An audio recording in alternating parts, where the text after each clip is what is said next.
A letter from Mum. My dearest Janet and Christopher, we are very thrilled to hear that you have a baby daughter. What excitement there was last night when Christopher telephoned to tell us.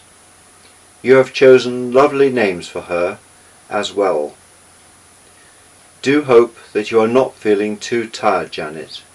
We are very pleased for you that it is all over. Now have a good rest while you can. Your little darling here is marvellous. We are all enjoying his company. He is eating and sleeping well, also enjoying his walks on his feet, on the lawn, and in his, what do you call it, buggy. He is not walking alone, of course, but the children love taking him for his little walks. I have just walked him across the lawn to meet Grandpa out of church. Paul was ringing a bell all the way, a bell with a handle which we found upstairs. We would love to come and see you while you are in hospital, but I think we'd better stay and look after his lordship at this end for you. We can't wait to see Catherine Alice, but we shall have to be patient. Miss Cooper has been ringing up for days, asking if there was any news. Last week she said each time, "I'm going to call it Alice." So I asked her why, and she said, "Well, it's like the song, 'Alice, where art thou?'"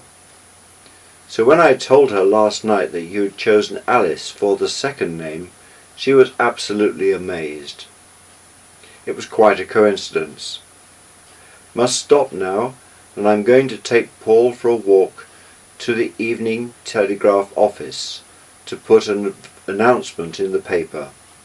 All love and God bless.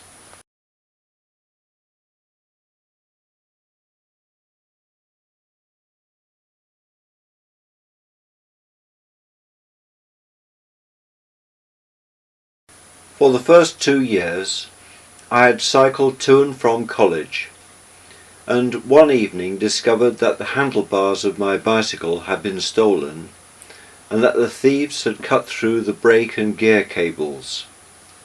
Fortunately, Clive Jones offered me a lift home with the remains of the bike on the roof of his car. An English lecturer named Brian Cooper had great difficulty controlling the students, and also had great difficulty in remembering to return his library books. This was discovered when his garage was opened to reveal 1,000 college library books.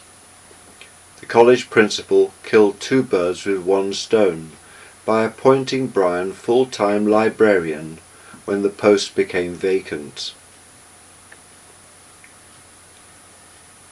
The Business and Management Studies team, Kevin Commons, Norman Moore, Edgar Owen and I, met together most lunchtimes to play bridge, when I would eat my Hazlitt sandwiches.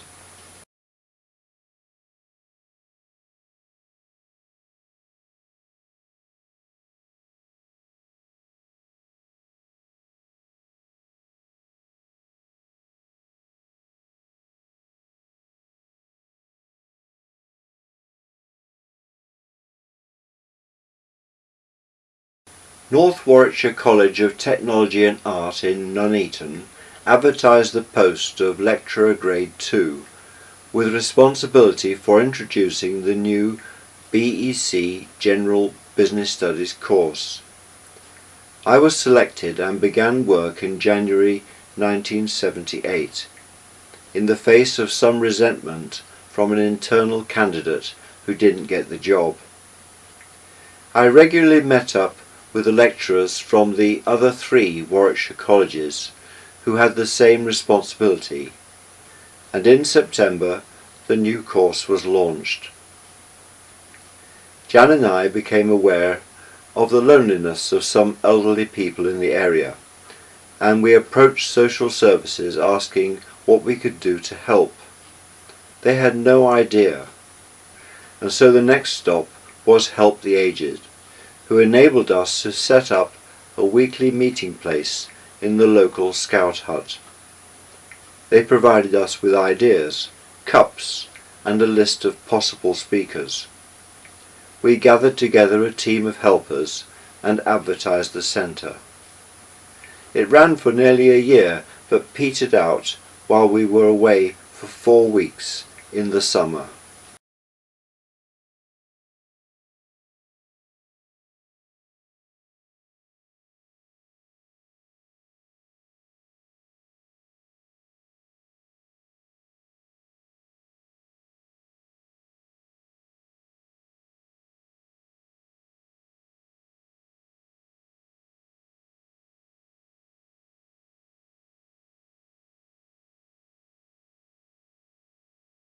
Mum and Dad looked after Paul and Catherine at Kettering, while Jan and I drove to the Isle of Skye, where we met Elizabeth and John. On the drive up, we ran out of petrol at midnight on the A74, and only made further progress thanks to a gallon of petrol kindly given to us by the local police force. We stayed at the campsite of a mean Scotsman named MacLeod, who kept the immersion switch in the washrooms turned off for most of the time. We had 3 other memories of that holiday. It rained most of the time. We all suffered from sheep ticks, attaching themselves to quite often unmentionable and uncomfortable parts of our bodies. And on the last day of me taking down the tent while the others were still inside drinking tea. Sorry.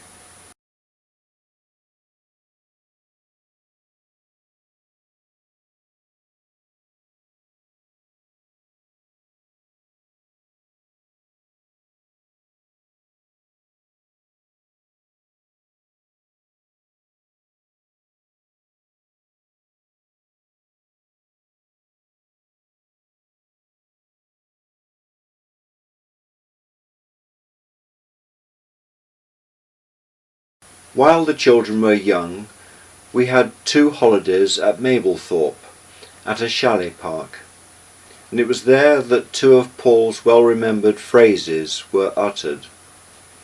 On a visit to a small zoo, a parrot was happily consuming a piece of fruit, when Paul called out to it, "Don't eat a Pip's bird." On another day, it unexpectedly began to rain. We had no coat for Paul, so he made 3 holes in a plastic bag. But he was not amused, and told us in no uncertain terms, "That's not a coat." Orson the cat joined us, and John and I built a string ensemble each. The materials cost £150, but they soon became out of date as microchips became more and more micro.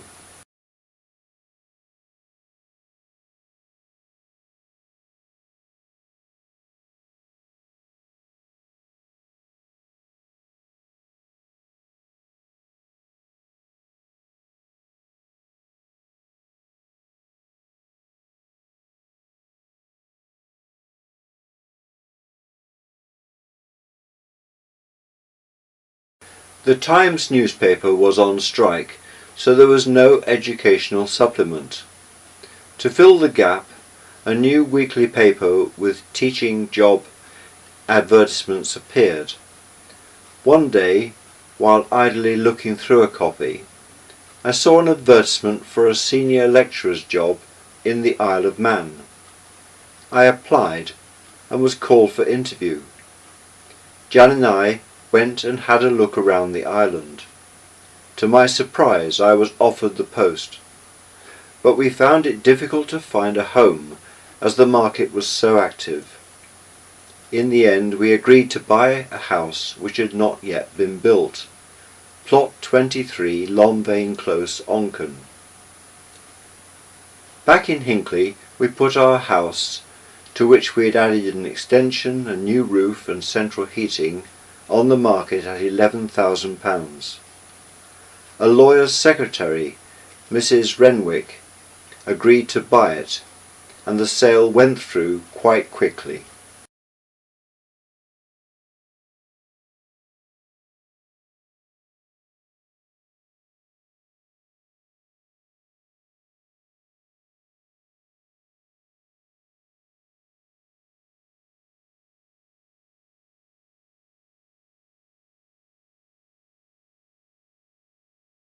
So in August we hired Wardle and Keach to move us again.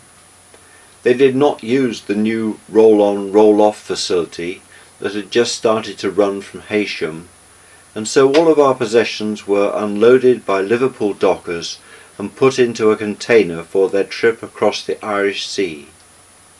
With the result there was a fair amount of damage and loss.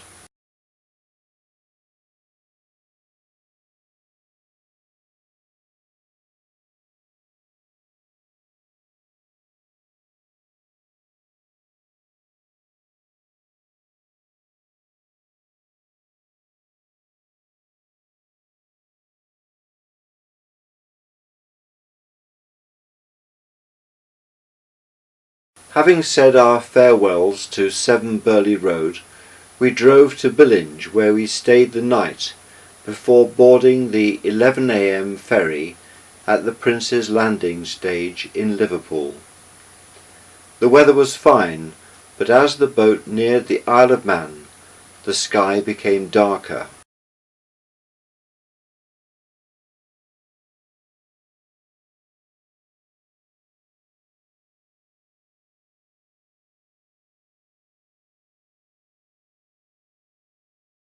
It was raining as we disembarked at Douglas and drove to the offices of Keane and Company, our solicitors, to collect the house keys. However, they did not have them, so we had to sit in the car for 2 hours with the rain pouring outside while someone was dispatched to Port Erin, where the builders' offices were.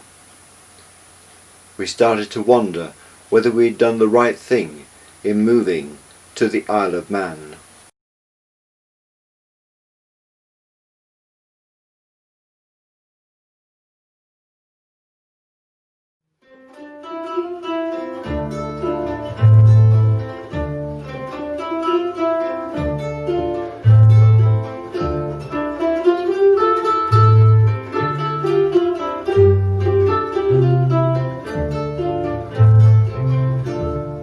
Sunshine when she's gone, it's not warm when she's away. Ain't no sunshine when she's gone, and she's always gone too long anytime she goes away.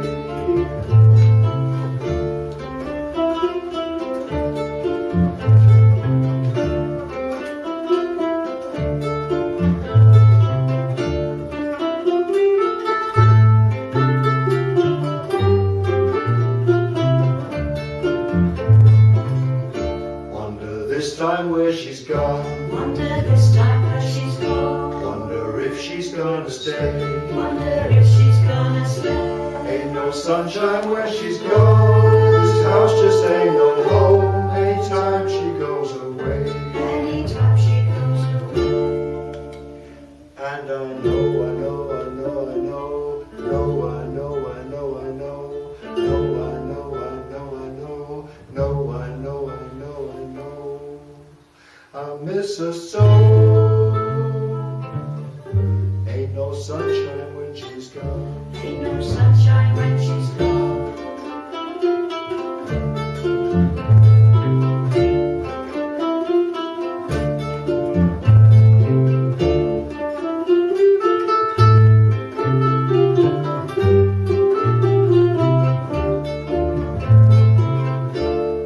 Sunshine when she's gone. Ain't no sunshine when she's gone. Only darkness every day. Only darkness every day. Ain't no sunshine when she's gone, and this house just ain't no home anytime she goes away. Anytime she goes away. Anytime she goes away. Anytime she goes away. Anytime she goes away.